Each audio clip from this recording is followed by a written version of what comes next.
Well, February. Yeah, it's froze up pretty good. I just been keeping the snow down. It's not too bad back here, nice and sheltered, but it adds up. No doubt about it. About minus 20 this morning, or it was. Maybe warmed up now, maybe minus 15 maybe. She's set right in winter this year. We'll have to see how she goes. Not too much on the roof. Cottage over there, maybe 2 feet. Okay, thanks for watching. I pulled that pack out and I marked the cell that was hot. I pulled it out because the heat really went up. We had a big Sunday yesterday and it charged, 50 amps most of the day. Now this cell here got up to 120 degrees. That scared me a bit, so out you come. That's the end of that. We'll quit fooling around. These are M1A packs, and I've had lots of trouble with M1A packs, but I'm gonna pull this out and see what's wrong with it. Thanks. I also noted that this pack, has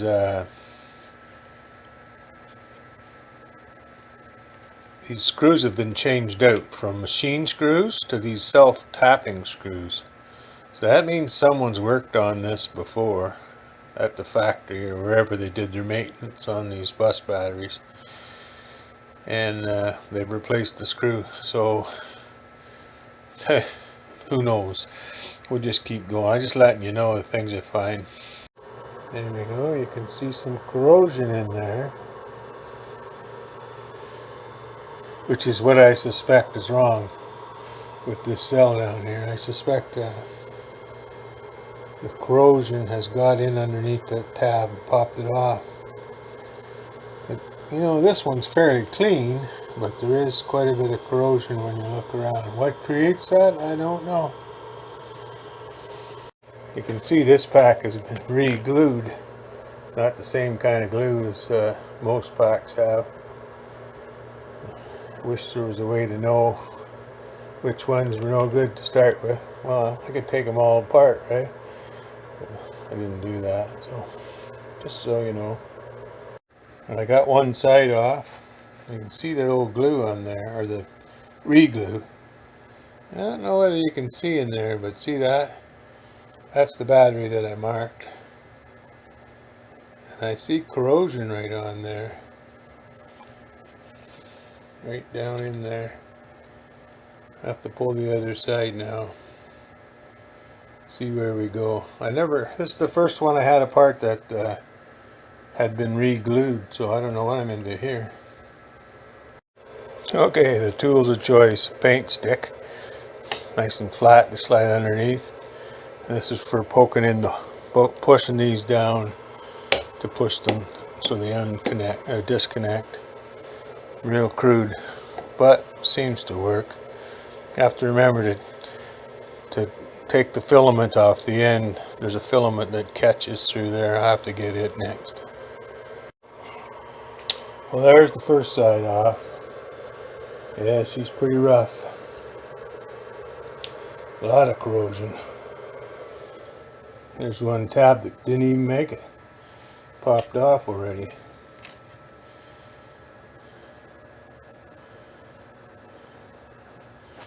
This is why I needed the thermal camera to make sure these things are. Here's the one I marked. Might be the other side now.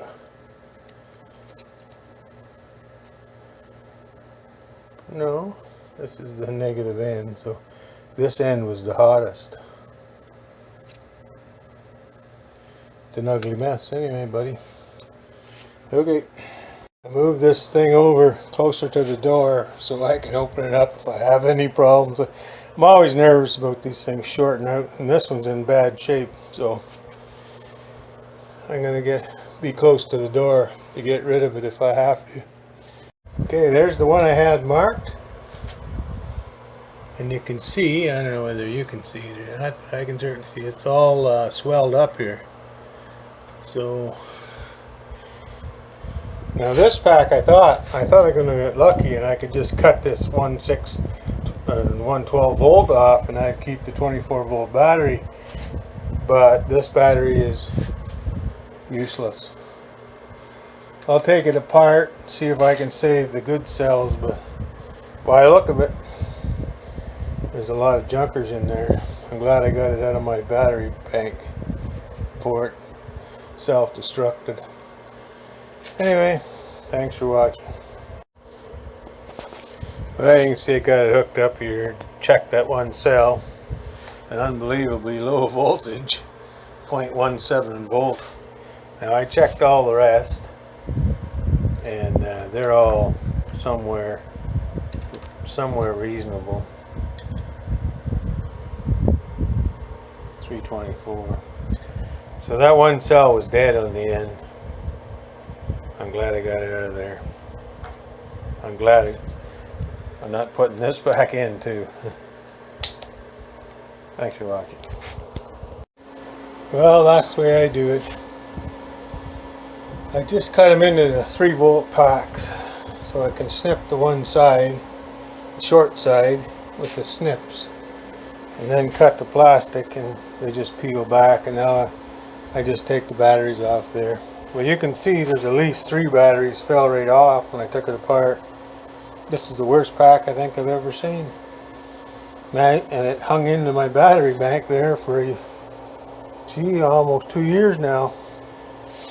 Anyway, it's out now. I got no more hot ones that I can see with the infrared, so I'll pull these all into singles and then throw out the junk.